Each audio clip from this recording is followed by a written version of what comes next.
Jangan lupa like and subscribe channel Jabir Jackman Al-Bugisi. Kalau keuntungan kan kita tahu nih, karena wujud kan. Tapi kalau kerugian, kita seringnya nggak tahu karena tidak berwujud.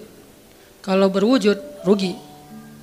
Kalau dihindarkan dari kerugian, pasti nggak akan ada wujudnya. Misalnya dihindarkan dari jatuh, berarti kan nggak ada lecetnya ya. Kalau lecet berarti jatuh. Kalau nggak lecet berarti nggak jadi jatuh. Nah ini berarti kan tidak berwujud. Karena nggak berwujud, seringnya kita nggak sadar kalau itu nikmat dari Allah. Tapi kita harus belajar yakin itu sering terjadi dalam hidup kita. Baik itu lecet fisik ataupun lecet hati. Berat. Karena kalau udah kerasa di hati kita kan berarti ada masalah nih. Kadang-kadang Allah menyelamatkan kita dari kekecewaan, dari marah, dari sakit hatinya. Itu kan tidak ada wujudnya karena kita diselamatkan. Tapi yakin bahwa sesungguhnya itu juga nikmat dari Allah. Makanya harus tetap bersyukur walaupun kita kadang gak bisa menghitung nikmat Allah. Karena emang gak mungkin menghitung nikmat Allah. Wa in ta'uddu ni'matallah. Gak mungkin kita bisa menghitung nikmat Allah. Gampangnya misalnya coba aja, ada nggak kita yang bisa ngitung jumlah tetes air hujan ketika turun hujan? Itu baru satu nikmat ya, hujan doang nih. Bisa nggak ngitung berapa tetes air hujan yang jatuh ketika kita lagi musim hujan? Atau sekali hujan aja nih, setengah jam berapa tetes? Nggak ada yang bisa ngitung. Itu aja nggak sanggup, apalagi nikmat-nikmat yang lebih besar. Nah jadi tetap walaupun kita nggak sadar nikmat Allah apa, tapi kita pakainya bukan cuma dengan logika. Hidup saya kayaknya gini-gini aja logikanya nih. Tapi kalau kita beriman sebetulnya nggak gini-gini aja. Hidup kita tuh harusnya lebih parah dari ini nih. Hidup kita tuh harusnya banyak masalah. Cuman sebagian besar masalah udah Allah hindarkan. Udah Allah selamatkan kita dari masalah-masalah itu. Cuman dikasih sebagian kecil sebagai pengingat buat kita. Kadang-kadang kalau nggak dikasih masalah sama sekali kita suka jauh dari Allah. Karena Allah kangen. Di antara hadis kangennya Allah kepada kita tuh, Allah kalau kangen kepada hambanya dikasih ujian. Hamba yang kayak gimana? Hamba yang kalau nggak dikasih ujian nggak deket sama Allah. Sehingga kalau Allah kangen sama kita, yang nggak deket sama Allah nih suka lupa sama Allah, Allah kasih kita ujian. Tapi ujian yang dikasih juga ujian yang insya Allah masih ketahan sama kita. Karena Allah gak mau ngasih kita ujian yang mencelakai kita. Kalau itu terjadi namanya bukan ujian, tapi namanya azab. Dan insya Allah orang beriman gak dapat itu. Yang dapat kayak gitu tuh kelasnya udah kelas Firaun, Haman, Korun, Namrud ya. Abu Jahal, Abu Lahab itu kayak gitu tuh. Tapi kalau kelas orang muslim yang udah beriman cuman gak soleh-soleh amat, insya Allah yang dikasih bukan azab, yang dikasih adalah ujian. Kenapa? Allah kangen dengerin curhat kita di sepertiga malam. Allah kangen ngeliatin kita menangis dan manja kepada Allah. Allah kangen kita bangun tengah malam atau sepertiga malam berdoa kepada Allah. Allah kangen kita berdiri dan sujud dengan waktu yang lama. Kadang-kadang sujudnya setengah jam, saking lagi berserah diri kepada Allah. Allah kangen. Makanya dikasih ujian dikit. Tapi ujian yang dikasih ke kita tuh sedikit dibandingkan yang Allah hindarkan dari kita. Tapi mana buktinya dihindarkan? Kalau ada buktinya namanya gak dihindarkan. Kalau sudah wujud namanya kena. Kalau gak kena pasti gak ada wujudnya. Terus gimana kita tahu? Kita mungkin gak tahu, tapi kita bisa meyakininya, iman. Makanya yang dipakai bukan hanya logika, tapi juga iman. Karena Allah Subhanahu wa taala menyelamatkan kita siang dan malam. Kulla yaumin huwa fi sya'n. Itu ayatnya. Kulla yaumin huwa fi sya'n. Setiap hari Allah sibuk menyelamatkan kita.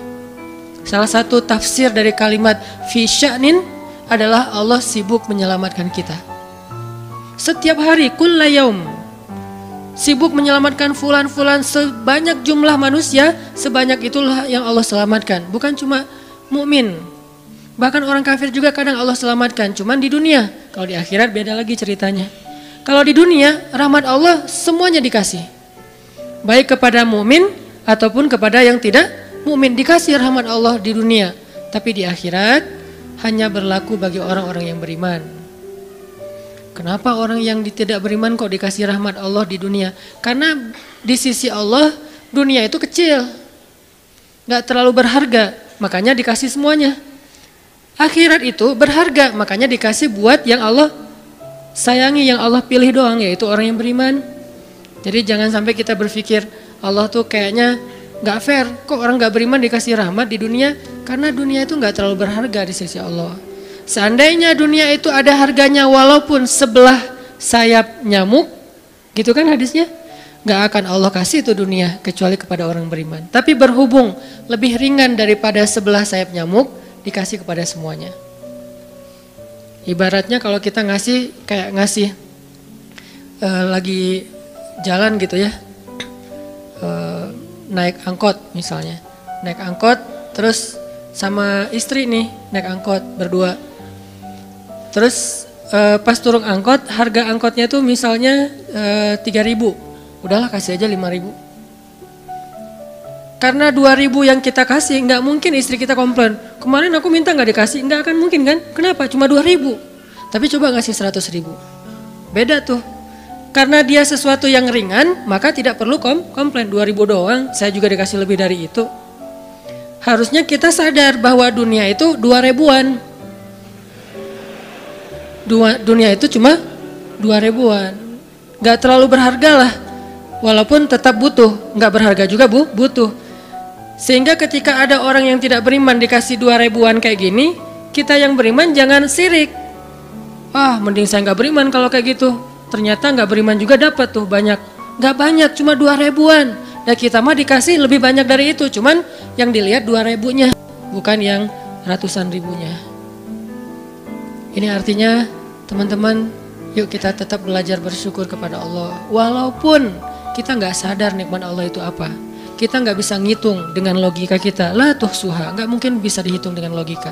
Tapi kita masih punya logika iman. Yang kita yakin, kulla yaumin huwa fi sya'n. Setiap hari itu Allah ngasih nikmat buat kita. Setiap hari itu Allah menyelamatkan kita dari banyak masalah. Setiap hari. Bukan pernah tuh dulu gua nyelamatin lo, enggak. Setiap hari diselamatin. Kita ada orang yang kadang-kadang nyelamatin kita dari satu musibah, itu kan berjasa dan kita kayak ngingat seumur hidup kan ya. Dianggap kayak orang yang paling berjasa dalam hidup kita. Dulu hampir putus gara-gara dia nggak jadi putus gitu. Nyambung lagi dalam bentuk yang halal misalkan ya. Berarti kan dia paling berjasa nih. Kalau nggak gara-gara dia nih udah putus tuh. Kalau nggak gara-gara dia udah cerai nih. Alhamdulillah gara-gara si fulan, gara-gara ustadz itu, gara-gara teman saya, gara-gara orang tua, kita yang tadinya hampir bercerai, gak jadi bercerai kan dia berarti berjasa banget dalam hidup kita, menyelamatkan rumah tangga. Allah menyelamatkan kita dari yang kayak gitu-gituan tuh kulla yaum, setiap hari. Kalau yang belum menikah, setiap hari Allah menyelamatkan kita dari zina. Apalagi kita hidup di zaman fitnah. Apalagi kita hidup di kota besar kayak di Bandung, yang fitnahnya mungkin lebih besar daripada di desa. Dengan mudah kita bisa terjerumus ke dalam dunia-dunia yang kayak gituan. Mudah banget. Tapi setiap hari diselamatin, besok diselamatin lagi, lusa diselamatin. Walaupun seringkali Allah pengen nyelamatin kita, kitanya aja yang kekeh gak mau diselamatin. Udah jatuh, Allah selamatkan dari apa? Dari makin terpuruk. Kadang-kadang kan jatuh ketiban tangga nih. Jatuh doang gak ketiban tangga. Allah selamatkan. Kalau nggak diselamatkan 100%, minimal diselamatkan sebagiannya. Supaya kita nggak benar-benar hancur. Itu sering. Yang pernah merasakan masa-masa kelam di masa lalunya, harusnya kan ketika kita dulu kayak gitu, kita mungkin udah mati kali ya. Yang sering tawuran misalnya, yang sering tarung di jalan, alasannya alasan sepele gitu. Kayak kemarin saya pas ke Jakarta ada acara di daerah Bintaro tuh, lagi jalan, ada tawuran pelajar, pada bawa golok, bawa samurai, bawa celurit segala macam. Kita agak-agak kaget karena kita platnya plat D gitu kan.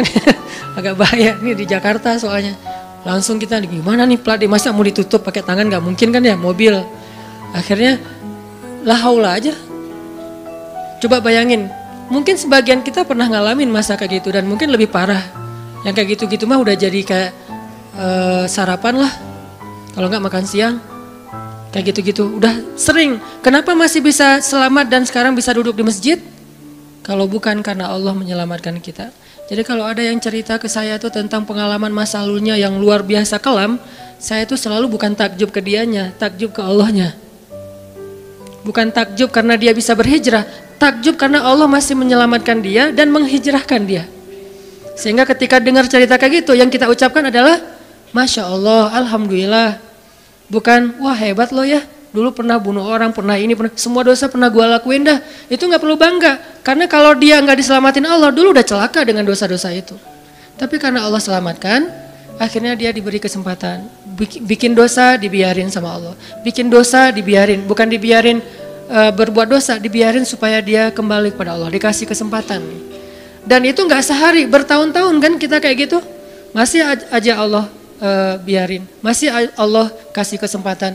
Ini artinya teman-teman, benar kulla yaumin huwa fi sya'an. Setiap hari itu Allah selalu jagain kita. Setiap hari itu Allah selalu nyelamatin kita dari banyak masalah. Kalau yang udah nikah, mungkin di hari-hari pertama atau tahun-tahun pertama nih pengalaman pernikahan ya. Ya nggak apa-apa deh. Sedikit lah ya, saya emang nggak terlalu berpengalaman. Ada yang lebih berpengalaman dari saya lah ya, ada sedikit pengalaman.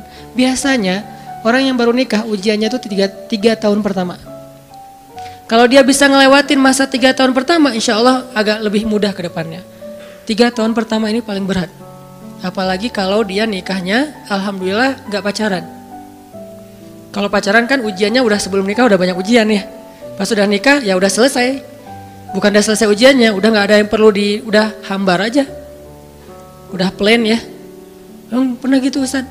Enggak sih. Untung ya, untung. Alhamdulillah gak pakai pacaran. Soalnya yang pacaran diputusin melulu.